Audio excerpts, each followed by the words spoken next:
yàlla jox bu leen ko walbati ko def ko gannaay di ko xeexe seeni morom waxatuma la fekk sa mbokkum jullit ngay dal ci kawam pour doole buñ la dénk te ngoon ne ëllëg dees di rocc ci doole ji ni ki la nga ñëw tëdd fi dootoo man dara say bokk duñ la waxal lu baax dara jaru leen tuuti man waxuma politique waxuma pour ñu applaudiser dama leen di wax ne man mi wax ak yéen ñi déglu nañu fab loolu def ko suñu kanam xam ne bés bi kenn ku nekk mi ngi la nit te xamul loolu ngay dikkee lan la ñu xam ci biir la nit ci mu nekk léegi ku ci xam dara yaakaar ak njort rek ngeen am ci moom ci kan la ñu yaakaar ak di jort allahu subhanahu wa taala mi nga xam ne lépp dana dem sa def nañu jaamu yàlla te bàyyi par parloo bi te bàyyi xobi te jéem a xam ne yàlla xam nañu koy jaamoo waaye di dugg ak di génn te tëral sa lammiñ te kenn signé wu la permis nga sëgg ci deru gor yi soo lëggee daa daje koo xam ne kii avocat du fa jariñ dara kenn rek la mooy président ba mooy juge ba mooy avocat ba mooy procureur ba dëgg moo fay avocat dëgg day la yor teg yàlla ba mu xam ne kii mooy avocat bi gaña na mu ne bàyyi naa la dëgg de nañ jaamu yàlla te bàyyi pomi te bàyyi kattan yi ñu dénk nit ñu fab ko jox ñu di seen doole yi bopp yàlla baaxee leen jiital leen suñu kanam ñu fab doole yi jox leen ñu walbati ko tëgg ko gànnaay di ko rey jaam yàlla yi du dëgg jaamu leen yàlla te ngeen bàyyi caaxaan la moo di dëgg waaw ñu xel ci yàlla te xam waay nag war nga ko jéem di def lu baax ndax soo fi jógee ëllëg nga am taxawaay bu rafet bu ko deful it ci leen la jëm amul kekki góorgóorlu leen adduna du kër adduna du kër adduna du kër teranga ñu leen yàlla jox bu leen ko walbati ko def ko gannaay di ko xeexe seeni morom waxatuma la fekk sa mbokkum jullit ngay dal ci kawam pour doole buñ la dénk te ngoon ne ëllëg dees di rocc ci doole ji ni ki la nga ñëw tëdd fi dootoo man dara say bokk duñ la waxal lu baax dara jaru leen tuuti man waxuma politique waxuma pour ñu applaudiser dama leen di wax ne man mi wax ak yéen ñi déglu nañu fab loolu def ko suñu kanam xam ne bés bi kenn ku nekk mi ngi la nit te xamul loolu ngay dikkee lan la ñu xam ci biir la nit ci mu nekk léegi ku ci xam dara yaakaar ak njort rek ngeen am ci moom ci kan la ñu yaakaar ak di jort allahu subhanahu wa taala mi nga xam ne lépp dana dem sa def nañu jaamu yàlla te bàyyi par parloo bi te bàyyi xobi te jéem a xam ne yàlla xam nañu koy jaamoo waaye di dugg ak di génn te tëral sa lammiñ te kenn signé wu la permis nga sëgg ci deru gor yi soo lëggee daa daje koo xam ne kii avocat du fa jariñ dara kenn rek la mooy président ba mooy juge ba mooy avocat ba mooy procureur ba dëgg moo fay avocat dëgg day la yor teg yàlla ba mu xam ne kii mooy avocat bi gaña na mu ne bàyyi naa la dëgg de nañ jaamu yàlla te bàyyi pomi te bàyyi kattan yi ñu dénk nit ñu fab ko jox ñu di seen doole yi bopp yàlla baaxee leen jiital leen suñu kanam ñu fab doole yi jox leen ñu walbati ko tëgg ko gànnaay di ko rey jaam yàlla yi du dëgg jaamu leen yàlla te ngeen bàyyi caaxaan asalaamaaleykum wa rahmatullah taala wa barakatu gannaaw bu ñu sante yàlla di julli ci yonent bi di ziare sénégalais yëpp yi fi nekk ak yi nekk ci diaspora bi man nag ñu gën ma xam ci Diagne Solution di vice coordinateur Pastef bu Médina ñëw tey di wax ci benn thème muy sama analyse li may wax nag du mbiru parparloo kenn ku nekk yow yaa koy juger après ay fait la yu ñu gis walla yu ñuy montrer bu dul dëgg ñu xam ne Diagne waxul dëgg bu dee dëgg tamit ñu xam ne Diagne wax na dëgg mais lépp nañ ko def ci patriotisme te dëgg lal parce que loolu mooy nit loolu mooy politique jubal fii lañ ko fekk du pour dara pour ñu jàpp ci taxawu pour le président Ousmane Sonko mais dañoo gis ci moom benn qualité boo xam ne lu ñuy wax la ñëpp di ci teg bët te defe naa ne lu na fàng kenn du ko jeex léegi dama wax ne thème bi dañ ciy wax ne pourquoi ñu def reporter manifestation bi muy leader Yewwi Askan Wi buñ ci jógee tamit ñu jàngat ci réew mi procès bi nga xam ne keroog tribunal amoon na fa procès bi nag kenn nettaliwu ma ko maa toog ci biir salle bi lépp lu président bi wax lépp lu détenu yi wax muy ñoom Déthié Fall Mame Diarra Fam ak yeneen lépp mu ngi ci sama nopp bi daf ma fekk ma toog di ko suivre te kenn du ma wéeti procès bi muy délibération bi presque 1h20 à 25 la ko le président joxe du matin kon loolu defe naa ne lu leer la te defe naa ne def naa ko ci page bi ngeen gis ko ci heure boobu te boobu jugement bi jeexagul kon li ma wax du lu ma waxantu lu ma fekkee lu ma dund la dinaa wax tamit nañ ko fa gisee ak nu ñu gisee procès bi parce que nag ñu nit ay sénégalais lañ ay patriotes lañ am nañ droit gis loo xam ne lu rafet nga wax ko gis lu baaxul tamit nga wax ko premièrement ñu ñëw ci procès bi ñu jëlee procès bi le président tribunal bi xawma ko mosuma ko gis benn yoon laa ko mos a gis muy keroog mu am geste yu bëri yoo xam ne daf ko def ñu gis ko mu ngi ree mu ngi tooñante ak avocat yi mu ngi tooñante ak ñi nga xam ne ñooy détenu yi di leen di laaj benn par benn dem nañ ba jàpp ci biir kii bi dem nañ ci ba jàpp policiers yi jàpp nañ jaaykatu portable koo xam ne ay habillage portable lay jaay du lu may waxantu sax man dama ko xam mu dëkk Fass man sama magasin bu ma amoon Médina maa ko doon jaay séddoo Orange Money ak ay tigoog yooyu lu ma leer la waa ji marchand ambulant la portable appuyage portable loolu lay jaay ñu jàpp ko ci ma xàmmee ko ci am koo xam ne déggul sax wolof muy Sierra Leone le président dafa wut benn interprète bu koy làkkal muy wax muy dégg ñu jàpp fa astafurlah guinéen du moins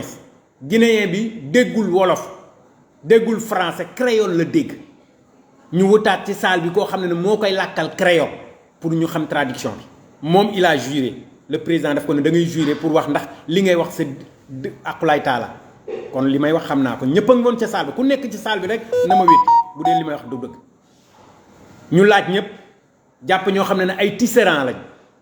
am ñoo xam ne dañoon jël si Wave dafa génn di jënd Wave parce que magasin Wave la am kooku moom ci biir nu mu tuddati Abbas kii nu mu tuddati camp Abdou Diassi foo la dëkk ñu jàpp fa tamit des étudiants en juriste jàpp fa des étudiants en communication jàpp fa ñu bëre am ñoo xam ne wax nañ sax ne ci biir taxi lañ leen fekk wàcce leen yóbbu leen am ñoo xam ne dañ doon jaay bool ay vaisselle lañ doon jaay saam di delloo ji seen bagages yi comme dañoo teel a wàcc pour daw delloo ji seen bagages yi ñu bi ñuy retourner ci lañ leen jàpp kon ñi ñu jàpp bëri na ci ñoo xam ne dañ ne 82 personnes mais 80 personnes yi amul kenn koo xam ne jàpp nañ la ci ka nga nekk ñu ne quelqu'un boo xam ne da nga doon manifester ñoom ñëpp seen place liggéey wala dañuy liggéey di ambulant am koo xam ne nee na moom Thiès la jóge doon jënd ci marchandise ñu ne ko xaaral ba lii paase ba jumaa ji paase nga ñëwaat bi mu ñëwee gis gaa yëpp tëj muy génn ñu jàpp ko kon léegi ñëpp képp ku ñu jàpp amul kenn koo xam ne jàpp nañ ko mu dem ci manifestation bi kon sunu police ak sunu gendarmerie ñu ngi leen di ñaan de plus de sérénité que bu ngeen di jàppati nit jàpp leen ko ci lu yelloo ak li mu def ku def dara bañ jàppale sax ñu xam ne kii dafa def mais doo gis nit peut-être dafa ñaaw rek nga jàpp ko wala dafa rafet nga jàpp ko wala boog jikkoom wala doxinam neexu la nga jàpp ko nañ seet ñi ñuy jàpp ñuy marche nañ leen jàpp sax ñu ne ñii dañoo marche mais ñoo xam ne seen yoon nekkul ci marche nga génnee foofu ñu jàpp la après nag ñu continuer nag di la yóbbu ba di la fa téye lu mot 10 jours à 15 jours ci koo xam ne mësul xam police mësul xam tribunal koo xam ne mësul xam prison loolu yëpp ñu def ko ndax lan ndax peur keroog kenn mayuñu ko procureur bi lu ma 9 fois mu ngi koy incriminer Déthié Fall yéen a ñu tiitloo yéen a def nangam dëkk bi amul danger dëkk bi nangam yéen li di wax presque 9 fois même avocat yi jël sax dañ ko dem sax muy maître Massokhna Kane daf ko ne yow peur bi nga wane rek mooy wane ne am na leneen lu nekk ci yéen parce que ragal gi lii lu ko waral 9 minutes nga wax ko ci Déthié Fall kon moom presque li mu doon wax yëpp ci Déthié rek la doon jàpp yéen a def lii yéen a def manifestation bi bu ngeen ko defutoon Sénégal ñëpp a tiit nangam ku nekk di wax moom procureur bi mu koy wax ñu jàpp ne procureur de la république man sama xalaat ak sama yaakaar ak sama gëstoog sama njàng mu sorewul jàpp naa ne du procureur de la république du Sénégal la muy képp koo xam ne sénégalais nga ñoom ñoo la war a taxawu parce que procureur de la république bi nag man am naa ci wàll ñañ jàpp am nañ ci wàll keneen ak keneen am nañ ci wàll mais keroog gis nañ ni mu taxawee di féliciter tamit les avocats ñu ko dalee ci maître Bamba Cissé dañ koy saluer solennellement keroog def na fa plaidoyer boo xam ne ñëpp a kontaan maître Moustapha Ndiaye nu mu tuddati maître Tall macha allah keroog plaidoyer bi mu fa def moo yëngal salle bi ci résistance bi nga xam ne sunu maam ñoom Cheikh Ahmadou Bamba maam El Hadj Malick def nañ ko pacifiquement ba am li ñu bëgg ci tubaab bi. ñun ñu nar a jëlaat nag mbuumu njaam boobu delluwaat ñu ko ci tubaab bi loolu lay Macky Sall di def delluwaat ñu mbuumu njaam bi nga xam ne moom la ñu tubaab bi doon tënk moom mu waxuma la daf ñu tënk mais daf ñu gën a dolliwaat buumu njaam pour jaay ñu waat tubaab bi kon ñu gis nag ay avocats yu nekk ci baro bi vraiment défendre muy maître Soumaré maître Khoureychi Ba xam nga ñoom ñi demoon fële nu mu tuddati ñi demoon fële ci Ahmed Aïdara mais macha allah wax dëgg yàlla nañ ko gisee plaidoyer bi ñëpp a kontaan ci loo xam ne inculpation yu ñu wax yëpp le président daf leen ne gisu ci lenn loo xam ne preuve teg nañ ko àllab te dañ ne bu ñu incriminer kenn ba war la dem ci nga dem war a flagrant dañ war a flagrant du moins dañ war a teg des preuves yoo xam ne kenn du ci am lu mu ci naatable mais gis nañ ne loolu yëpp biñ ko defee yàlla def na ci jàmm. benn Déthié Fall lañ ci condamné te 6 mois de sursis muy 6 mois yoo xam ne mooy bul def problème loo def problème ñu xëcc la boo defee manifestation wala quoi que ce soit pour ñu téyewaat la day yomb di wax tamit muy président bi man ci li ma gis ak li ma xam ak li ma jot a fekkee rafetlu nañ tàgg kàddoom man rafetlu naa doxalin damay wax rek te yàlla tax rafetlu nañ doxalin parce que nag ñu bëri dañ ko ci kañ maanaam moom dégg naa jaar na Louga jaar na Thiès xaw ma ak fan mais lu mu bon ñëpp gis nañ ko ne il a le sens du patriotisme maanaam day dugal rek day doxal rek liy yoon. ñu jàpp tamit ci président tribunal bi nga xam ne moo nekk Guédiawaye aussi tamit ma dégg ci tamit ci kii Ahmed Aïdara bu njëkk bi lépp mu ne lépp lay doxal ci yoon di remercier tamit tous les présidents tribunal ñoo xam ne yoon moo leen fi teg te ñun defal lu dul dëgg ñu ngi leen koy sant parce que nag ku def lu baax nañ la ko nangul ku def safaan bi tamit ñu xam ne kii def na safaan bi loolu kenn waxuñu ko ñoo ko fekkee kon nag yeneen présidents yi tamit ñu def tamit rôle bu am solo loolu mooy wane mooy démocratie gis nga pouvoir kenn ku nekk dafa am wàll Macky Sall dafa am wàll yéen tribunaux yi am wàll justice bi am wàll assemblée am wàll mais assemblée moom wàllam moom jaay na ko kon nag tribunal bi ñu yaakaar xam ne yéen bu problème amee ci yéen lañ mën a dawtu ñu am ci yéen yaakaar te gis nañ procès bi ni ngeen ko doxalee dañ koy rafetlu dañuy wax rek te yàlla tax du question nag li ngeen leen bàyyi mais dañ leen jàppatoon ci yoon buñ leen jàppoon ci yoon ñu bàyyi leen lu dul yoon dinañ xam ne kon ñun far moo tax ñuy wax mais dañ leen jàpp ci lu yoon parce que bu ñu jàppee un député de la république boo xam ne mu ngi nekk à session du moins ñu jàpp ko mu génn bureau ci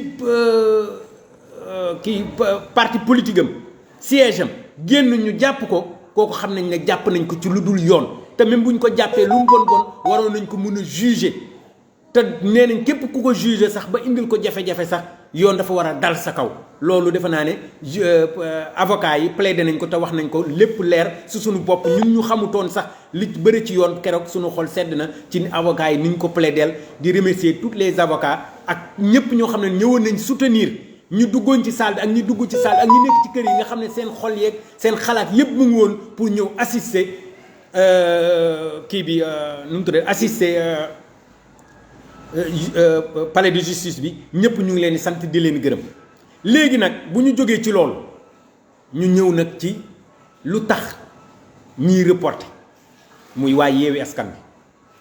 Sénégal dafa métti Sénégal dafa nit ñi dañoo sonn dañoo damm dañoo taay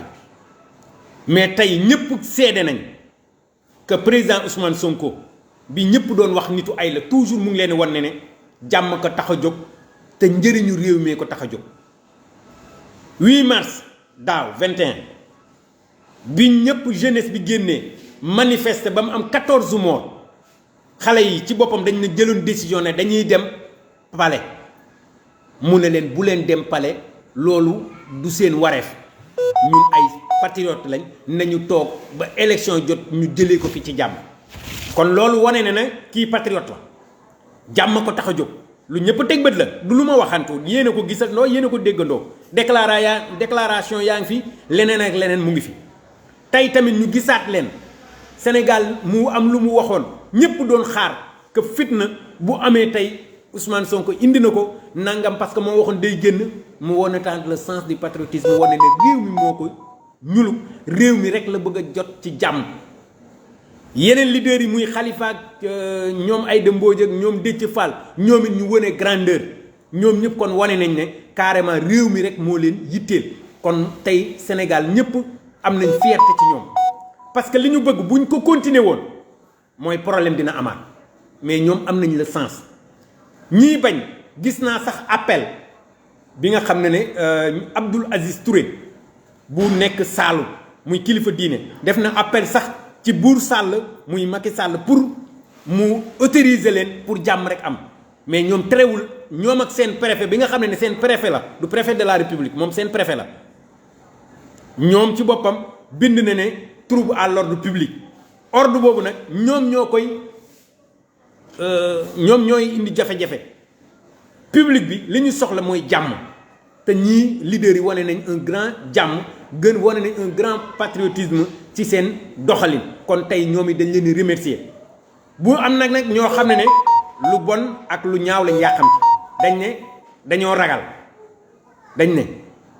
daw ba raw sax ci ngóora la bokk te lu dul jàmm jàmm ku gën te buñ jógee ci loolu jàmm ak sàcc bu dàq bu gën ragal ak sàcc alalu réew mi ban moo ci gën sàcc gën a bon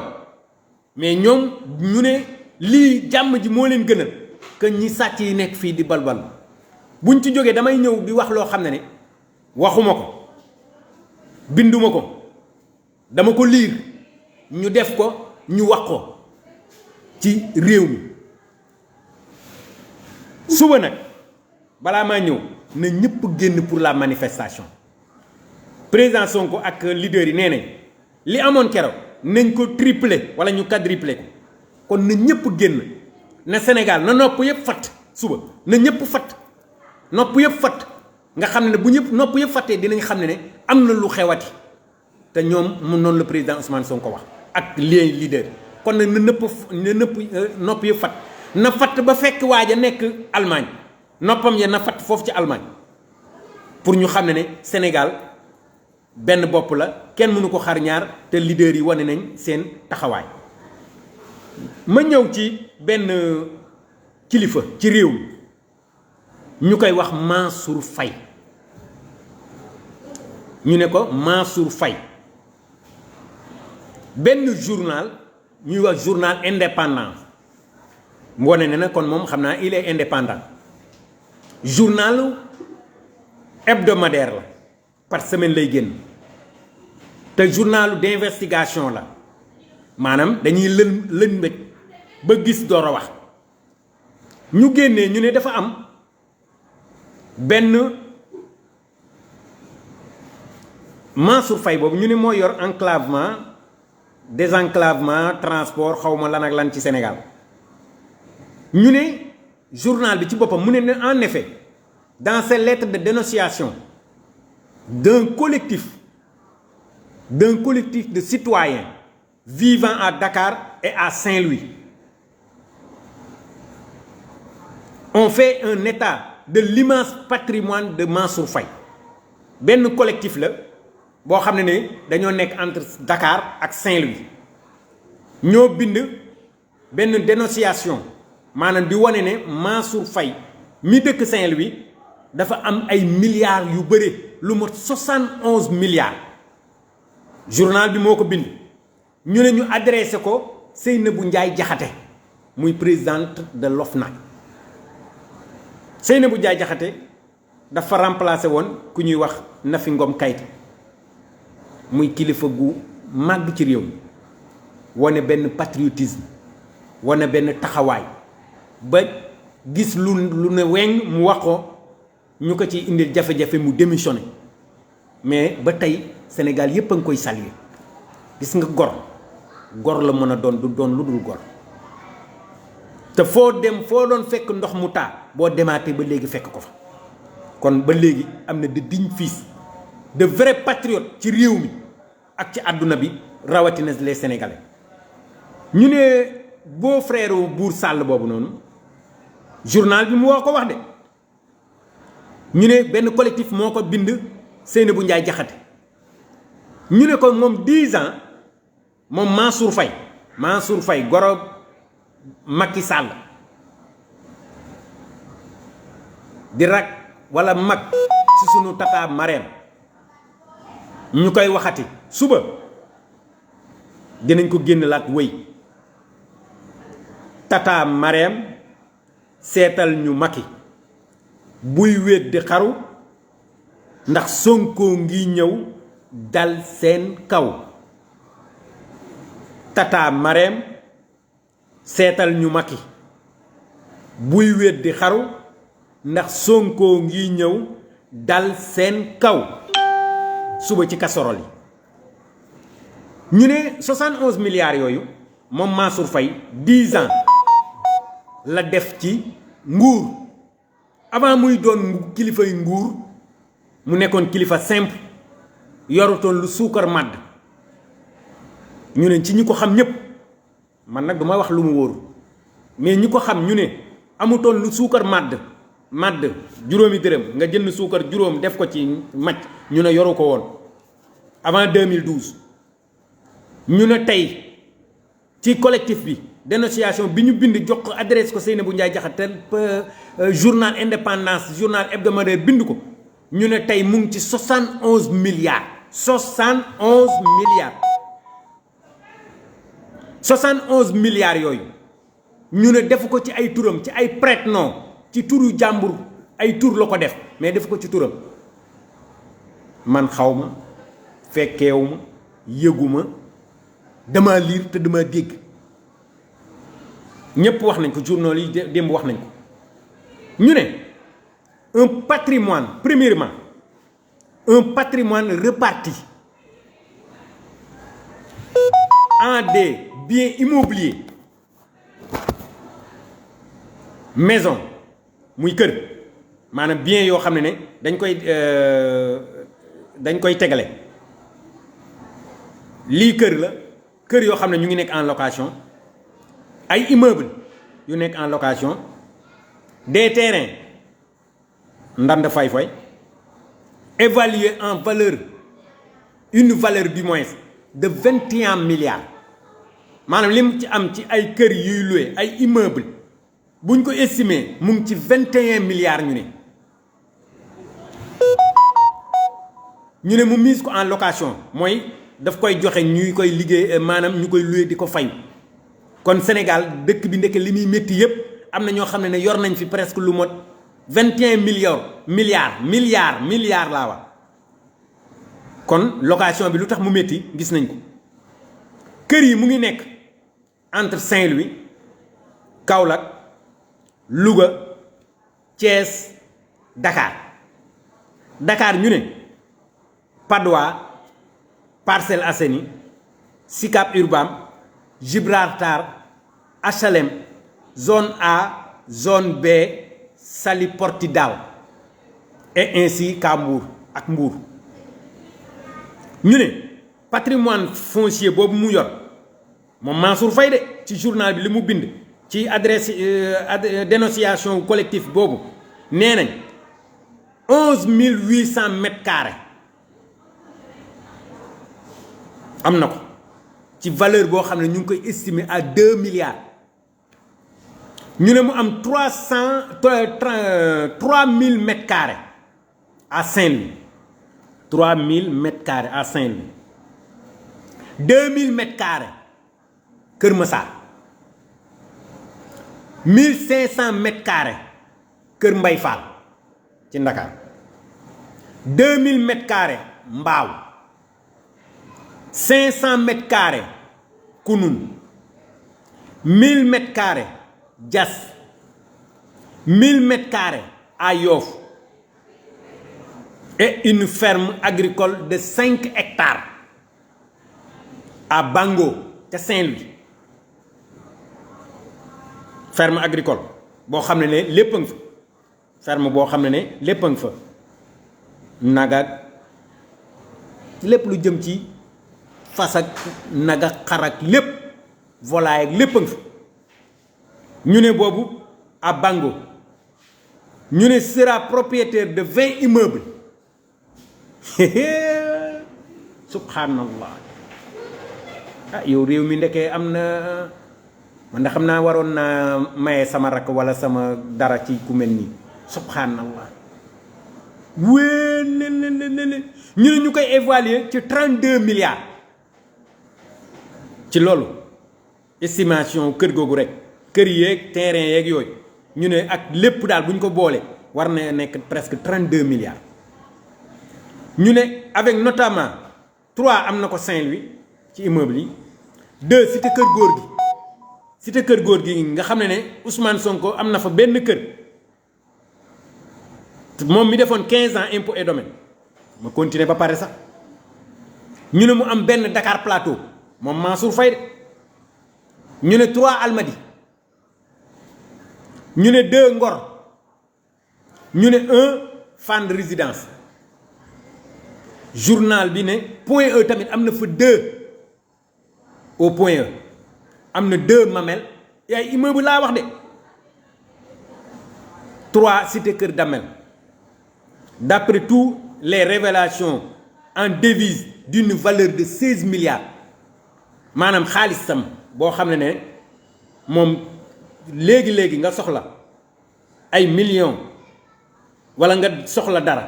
mu yor ko liquidité ñu ne liquidité rek xaalis waxuñ ne ay immeuble boo xam ne tabax nañ ko ba pare nga xam ne day loué di fayee kook nangam terrain yu mu am yooyu mais liquidité nga xam ne xaalis bu taxaw comme ni ñu sàccee woon borom 890 millions yooyu moom ñu ne xaalis bu liquide yor na ci 16 milliards qui sera planqué dans sa ferme agricole denc na ko foog denc ko fa ñu ne ñoom loolu moom yore na ko en liquide en tout cas ñu ne en divise boobu mu yor muy 16 milliards yi qui sera planqué léegi ñu ne Bango ca Saint-Louis devenu une banque en à croire ce collectif sénégalais collectif bi ñoo wax de nee nañ Bango boobu foofu la kii agricole bi nekk te foofu la def comme banque bi nga xam ne lépp lu waay soxla mun na la ko wécci lépp lu waay di jël mun na la ko jox ci liquidité 16 milliards allahu akbar ah xam naa ne am goro bu mel ni yow de wala goro bu mel ni Buur Sàll neex na laa ilaaha illallah 10 ans ci ginnaaw munoo am lu suukar man 10 ans ñu fal la nga mën a am 71 milliards ñu ne defoo ko ci sa tur buñ ko mënti def nga am liquidité presque 16 milliards ñun ñi nga xam ne fayeguñ sax sunu kër yi ñu dëkk yi subhanallah yàlla rek a mën a natt ñu ne en effet en tout état de cause madame la présidente nous faisons bonne foi à votre institution pour faire la lumière sur ces graves informations. En conclut, le collectif de dénonciateur dans sa correspondance envoyée à la présidente de l'OFNAC muy Seynabou Ndiaye Diakhaté lii ñu wax yëpp nag bu dee am na Seynabou Ndiaye Diakhaté xam na yónnee nañ ko lettre ba ñu ne bu dee amut Mansour Faye yow mi ñu wax yow yaa yor infrastructure transport terrestre désenclavement yoon yeeg xàll ibbi yoon yeeg yëpp yow yaa ko yor ñu ne di journal bi moo wax lii nee na benn collectif moo ko wax dëgg la du dëgg am nga droit dem ci OFNAC wala nga dem bind plainte ci procureur bi nga xam ne sa procureur la wala seen procureur la nga wax ko na woo collectif boobu ndax li ñu wax dëgg la wala du dëgg ak ban Mansour la ñuy wax parce que dañ ne ministre infrastructure transport terrestre kon bu dee du dëgg yóbbu leen ci yoon ñu teg leen ci yoon man conseil boobu laa lay jox bu dee dëgg la nag mooy kon am goro bu mel ni Buur Sàll neex na 10 ans ci ginnaaw mënoo suukar màdd tey nga am des milliards ñu ne defoo ko ci sa tur parce que boo ko defee ci sa tur mën nañ la jàpp war mën nañ ko soxla mais boo ko defee ci turu keneen te ñu bëri seen alal noonu lañ def duñ ko def ci seen tur xam nga man mi yoru suukar lu man mi xam ne ne yow yoruma lu suukar màdd fayuma location fayuma courant fayuma dara ci coono xam naa ne mënuma def ay prête non te yor loolu kon léegi ñi yor ba kii ñooy def ay prête non pour ñu bañ a mu dal seen kaw kon te ñu déglu ne temps yële doomam ñu ne yor na kii bu rëy boo xam ne ay nag yoo xam ne ñii dina ay 5 millions lay jar ñii ne 11 millions benn nag xam nga ñuy ne li mu yore mooy kii yëg ba ñu ne BBC ñëw fi def fa loolu yëpp interviewé ko mu wax ñu ne c'est un multimilliardaire xale la mais dafa jàng daf ko bëgg daf ko nàngam te ñu ne sa doom la léegi nag ki ñu ne sa doom la ñu ne kon prête non loolu mën na nekk maanaam ñu def ko ci turam moom benn ñeneen ñu def ko ci turu ñeneen loolu mën na nekk waxuma am na de dama ne mën na nekk bu dee nag amul génnal nga génn bind plainte nga plainte journal bi ko bind nga plainte collectif bi ko bind ñu jàpp leen parce que loolu du dëgg du yoon waruñ la waxal loo xam ne amul bu dee nag porté woo plainte waxoo ci kon sàcc nga amul sax sikki sàkk lii moom ku ñu wax ne lii ku mu dal wala ku ko am man xamatuma ci dara mooy lii moom bu yeboo rek ñun ñëpp ñu gasu suulu xam ne ñun moom dara deseetuñu journal bee ko wax ñu ne loolu la Mansour am buñ ci jógee ñu wax kan mooy Sonko Ousmane Sonko moo tax ma ne la ci titre bi le sang ne ment pas et c'est à vous de juger yéenay wax de man li may wax binduma ko xawma ci dara dañoo bind journal Indépendance bind ne ay collectif bi nga xam ne dénonciation ñoo ko bind adressé ko Seynabou Ndiaye Diakhaté buy président de l'OFNAC te defe naa ne sunu maam ba fa nekkoon te nekkoon OFNAC ba génn muy kilifa gu mag googu waxoon na fi ne li mu gis ak lu fa nekk moom waxoon na ko muy kii nu mu tuddee j'ai oublié son nom sax sunu kilifa gu mag googu nga xam ne j'ai oublié son nom kilifa gu baax ñu ne Ousmane Sonko lu may wax le sang ne ment pas deret du fen waxuma ko de histoire moo wax te ñun ñi histoire dinañu rattraper 50 ans ci ginnaaw ci kanam bu ñu fekkee ñun ñëpp 1% ciy nar a dund mu neex ma mu naqadi ma mu neex leen mu naqadi leen ñun ñii di ñu seetaan ñëpp actuellement 50 ans du ñu fi fekkaat muy Buur Sàll muy Mansour Faye muy keneen ak keneen 50 ans ci kanam du ñu fi fekk ñun ñëpp wala bu ñu ci fekkee benn 1% wala 0,5% 0,5% ñoo koy fekkee ñi ci des ñëpp dinañ tëdd ci biir suuf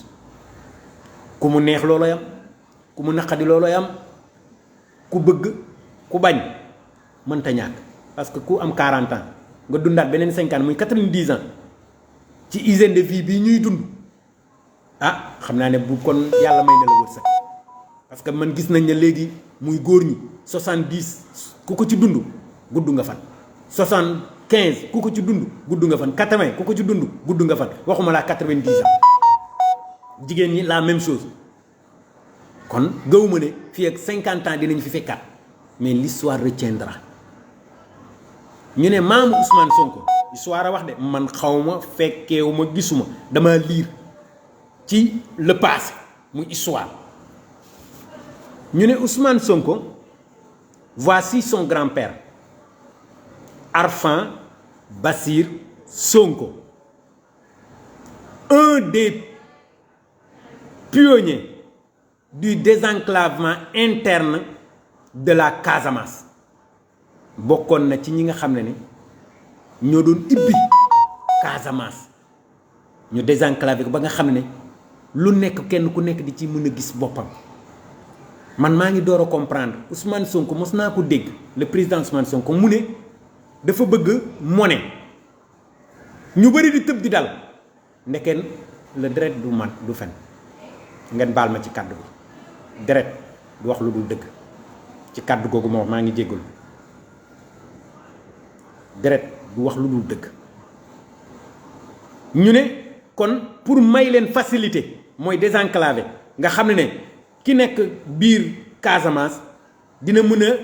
dem Bignona kee dem Ziguinchor kee dem Sédhiou zone yooyu kenn ku nekk mën di génn di lijjanti sa bopp di defal ay échange loolu moo doon tax côté boobu di naat ñu ne maamu Ousmane Sonko muy Arfan Bachir Sonko ñu ne ci pionnier ñi nga xam ne sanc nañ loolu pour foofu ibbeeku bokk na ci histoire a wax de man dama ko lire bu dee amul historiens yi dañ ma ne amul loolu amul dama ko lire rek ñu ne après Baboucar Sagna plus connu du nom de Sagna yéen Ziguinchor waaye xam ngeen ko man xaw ma Ziguinchor qui a donné à la route du Blouf ki nga xam ne yoon bi ñu tuddee Blouf muy Sagna kooku noonu tuddoon Baboucar Sagna yoon bi ñu tuddee Blouf sa première configuration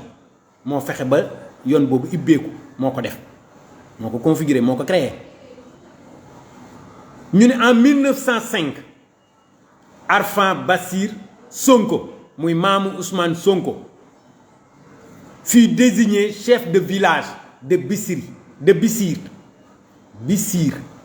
ñu ne maamu Ousmane Sonko en 1905 doon na chef de village boroom dëkk bu Bissir am na amut histoire yi la bu dee loolu amul contre une colonie militaire française boobu tubaab yaa ngi fi de xam naa ne 1905 moom tubaab yaa ngi fi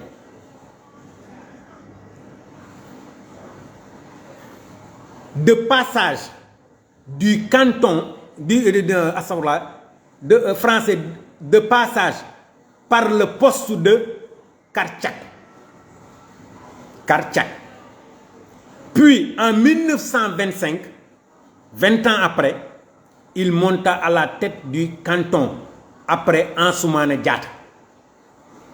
de Tendouk maanaam Maam Ousmane Sonko nekk na chef de village 1905 ba 1925 mu ne chef de canton bu njëkk canton yi ñoo doon yor dëkk ba comme ni ñuy waxee gouverneur tey bu njëkk canton yooyu chef de canton yow yaa doon jiite loolu histoire a wax de man waxuma de ñu ne il monta à la tête du canton mu jiite ko après Ansoumana Diatta Ansoumana bi moins Diatta de Tendouk Ansoumana nga xam ne moom mu nekkoon Tendouk Boubacar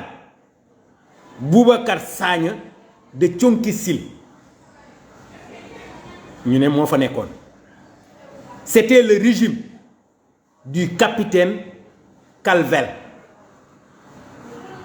du commandant de cercle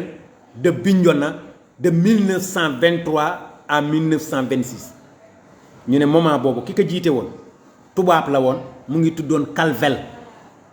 moo yoroon commandement cercle boobu yëpp maanaam moo leen doon taxaw comme ni Faidherbe bi nekkee woon Saint-Louis di gérer di côté boobu yëpp moom moo ko doon yor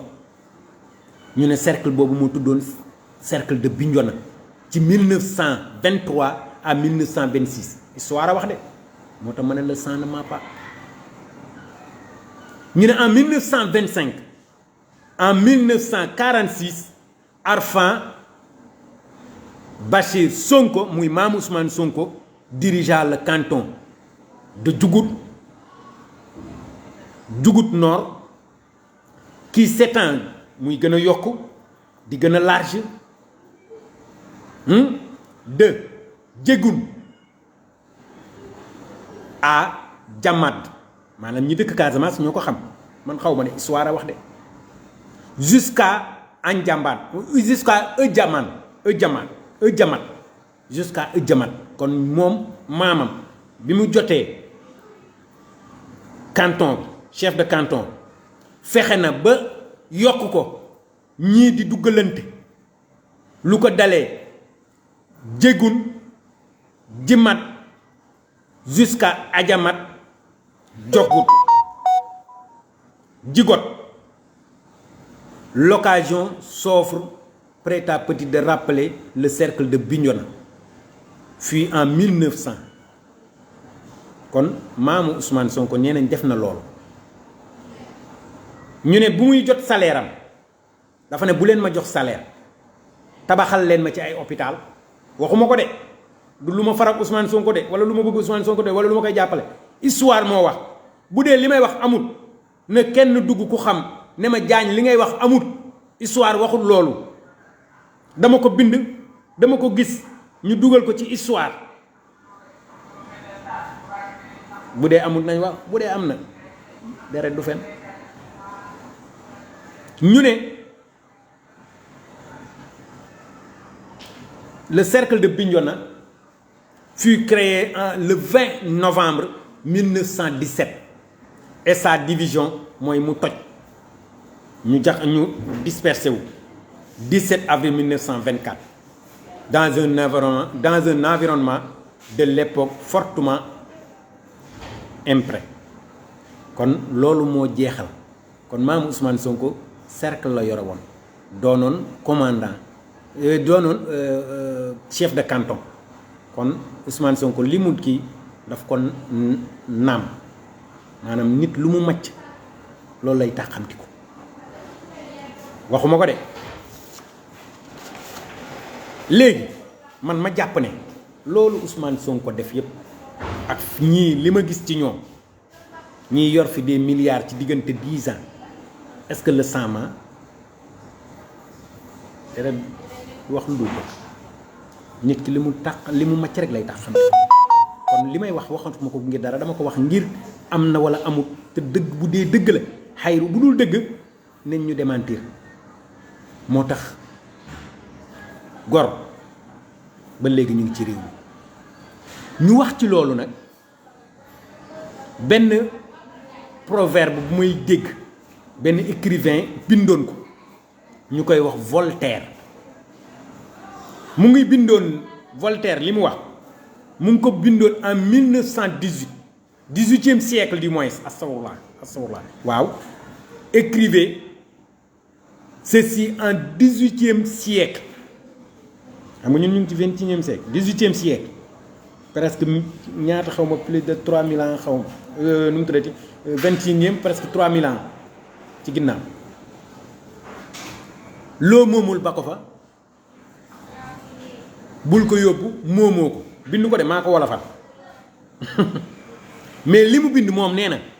moom Voltaire ñi ko xam ci tubaab bi ñi ko xam ci ñiy jàng ñi ko xam ñeneen ak ñeneen mu ne la politique est le moment et le moyen pour des hommes et des femmes sans principe diriger des hommes et des femmes sans mémoire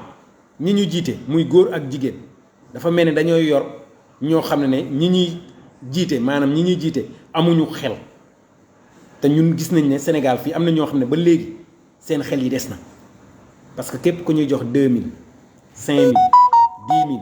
15000 50000 même 80000 yi ñuy wax ne ñu ngi la koy jox nga lekk ko nga yaakaar ne fii ak 5 ans dañuy nar a toroxal sa njaboot nga lekk ko nga teg ne na am nga xel boo ko lekkee bu voté jotee bu leen woteelal ku la neex parce que comme alal bi sa alal la comme ñii ngi jël presque 71 milliards di ko def ay prénom kon keneen ak keneen war na ko def bëgg la lu ñu leen jox lekk leen mais bu vote jotee seet leen li gën ci seen askan seetal li nga xam ne moo gën ci sa njaboot pour ëllëg ñu ne il y a 2 types de voleurs ñaari sàcc ñoom moom Voltaire a ko wax de mu ne le voleur ordinaire ki nga xam ne moom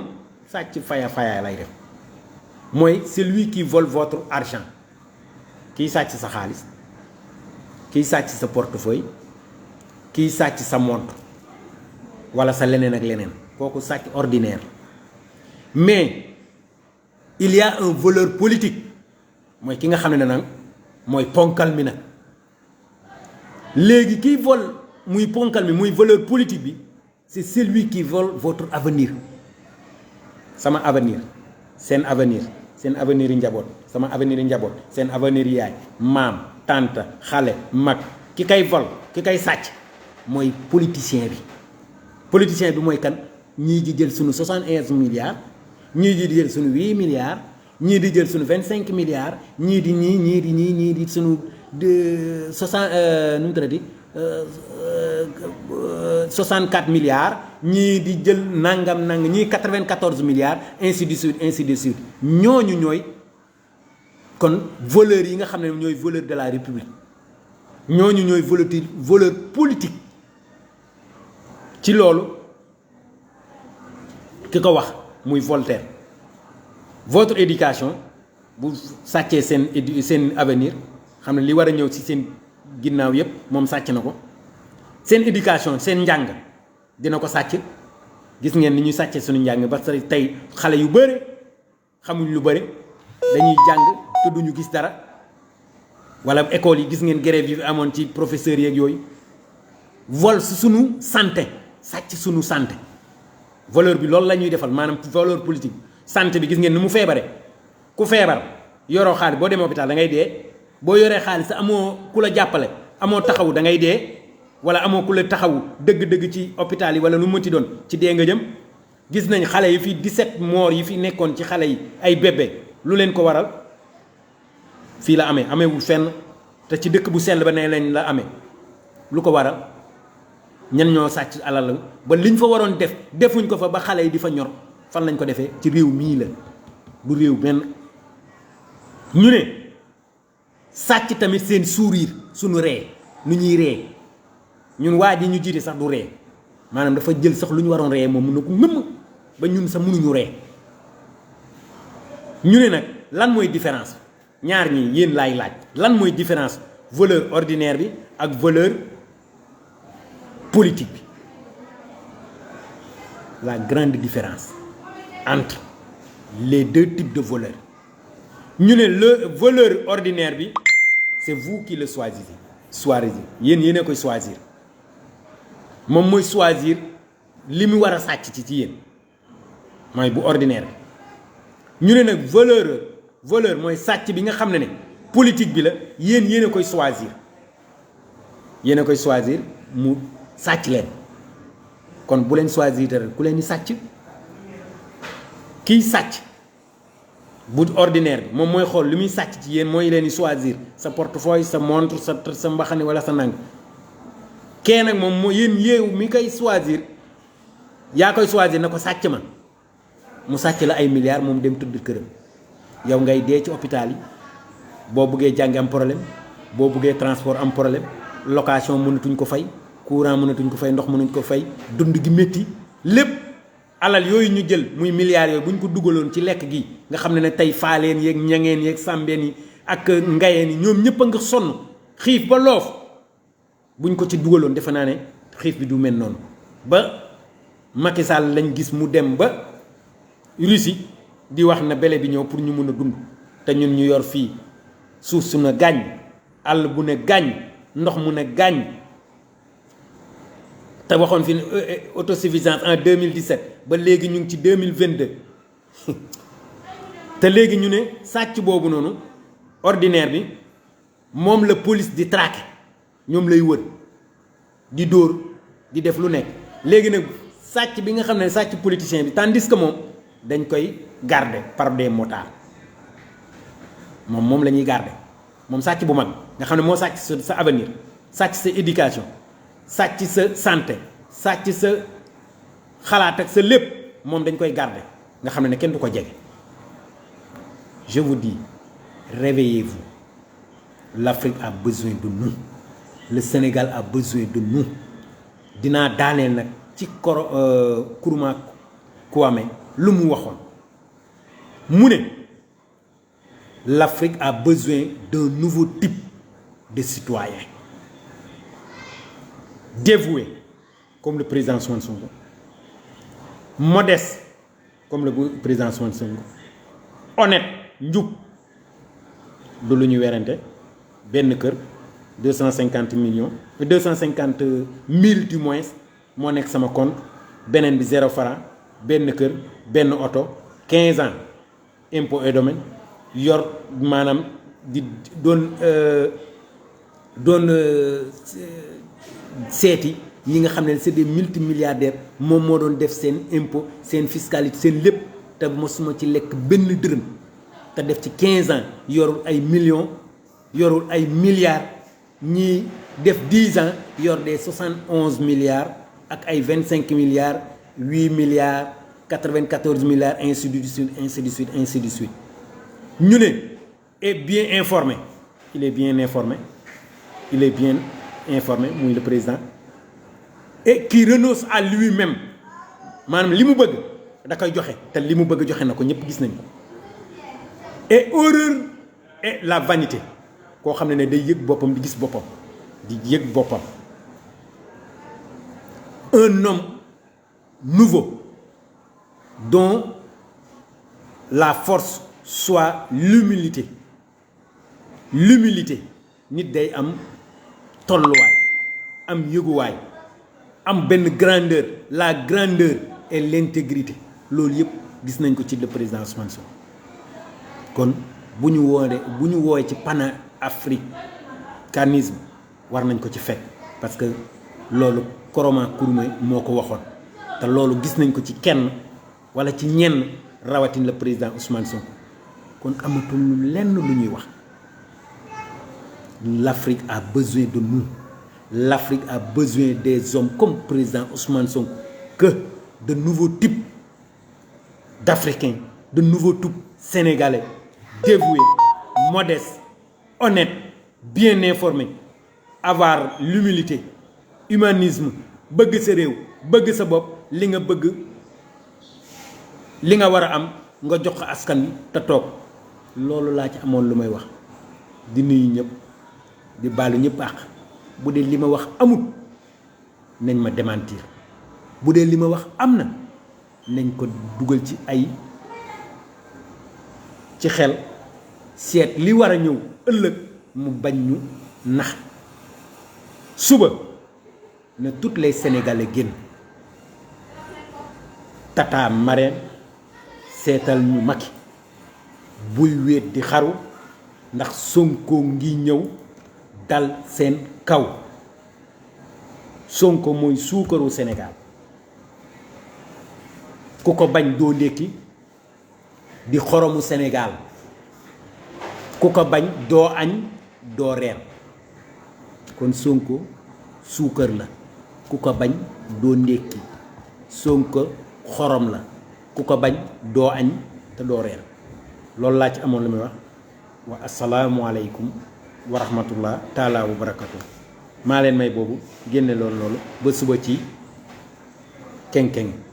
jërëjëf wa asalaamualeykum wa rahmatullah taala wa barakatu